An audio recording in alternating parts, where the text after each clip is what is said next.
Nogometaši Rudarja, ki so v letošnji sezoni v izjemni formi, so tokrat doma pričakovali ekipo Domžal, ki pa letos ne blesti na zadnjih tekmah, namreč beležijo dokaj slabe izide.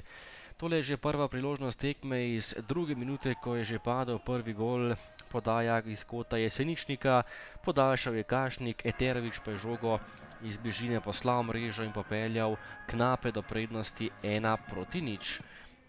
Nemočen je bil Vidmar, potem pa 9. minuta in predložek Ivana Firerja. Na pravem mestu je bil Zec in skoraj premagal lastnega vratarja. Vidmar je tokrat še rešil svoja vrata. Potem priložnost za Velenjčane, priložnost številka 3 že v 17. minuti.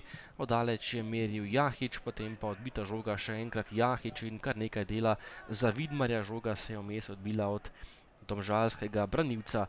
Potem nova velika priložnost za Velenjčane, ki so bili precej bolje razpoloženi. Takole sam pred vrati je bil Bratanović, Zec pa je preprečil gol Rudarja in povišanje domače prednosti.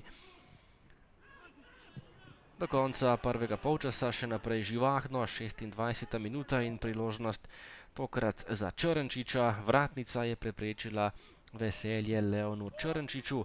Po dobre pol ure igre še enkrat nevaren Bratanović, ki je našel Rotmana, slednji je streljal in odlična obramba Vidmarja in še zadnja priložnost prvega polčasa, takole obramba Vidmarja po strelu Črnčiča in žoga je bila vendarle izbita. No, potem pa tudi druga minuta nadaljevanja usodna za Domžalčane, avtogol Nejca Skubica. Bratanović je skušal najti Rotmana, vmešal se je Nejc Skubic in zatresel lastno mrežo za 2-0.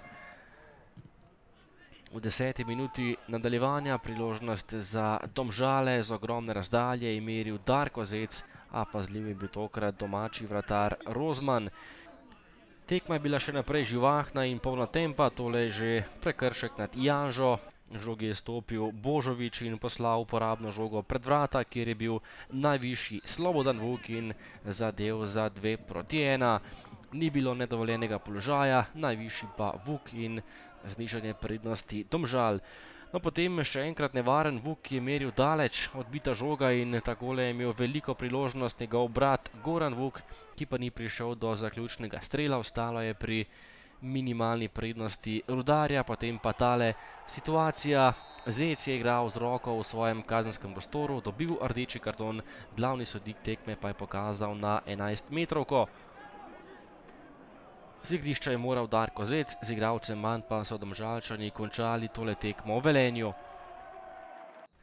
V beli točki je stopil Mate Eterović, bil natančen in povišal prednost Velenja na 3-1.